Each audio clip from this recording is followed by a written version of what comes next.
What is this peculiar kind of piety that he claims to practice?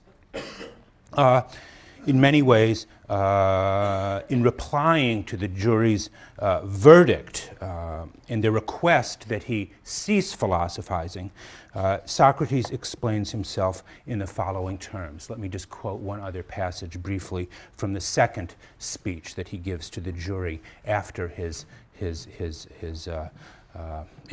conviction. It is hardest of all to persuade you, to persuade some of you about this, he says, about his way of life.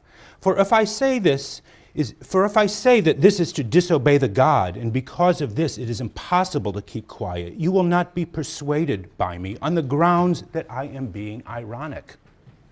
And on the other hand, he says, if I say that this even happens to be a very great good for a human being, that is, to make speeches every day about virtue, and that the unexamined life is not worth living for a human being, you will still less be persuaded by me.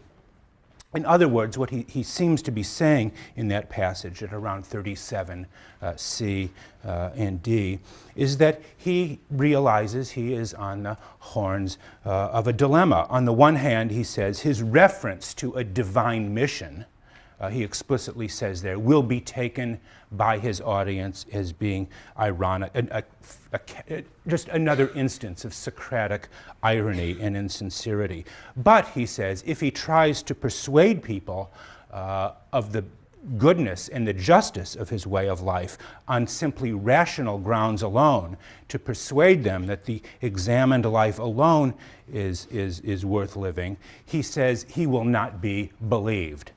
So what you might say is a Socratic citizen to do. He will either be accused of being ironic and not be believed, or he will simply be disbelieved if he attempts to defend himself on rational or philosophical grounds. That raises the question, I think, that I began the class with today. Should Socrates be tolerated? Would a good society tolerate Socrates?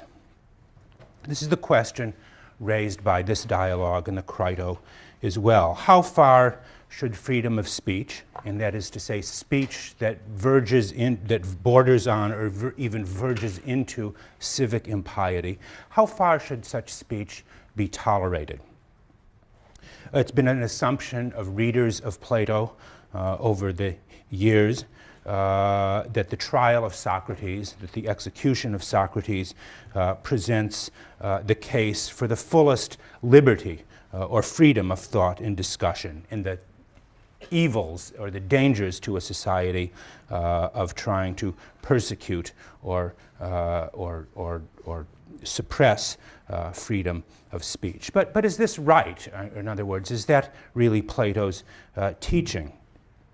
Among the things Socrates says he cares deeply about is his calling, as he puts it, to do nothing but persuade you, both younger and older, not to care for your bodies and money, but how your soul will be in the best possible condition. How are we to understand this case about toleration and freedom of speech?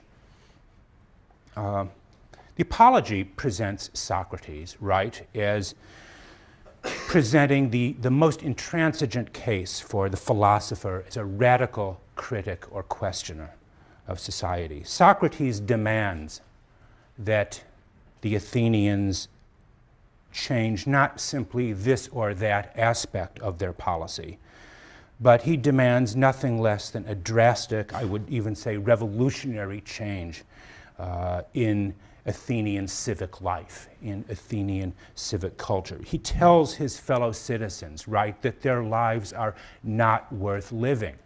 Only the examined life is worth living, and you are not living examined lives. Therefore, your life cannot possibly have any value to it.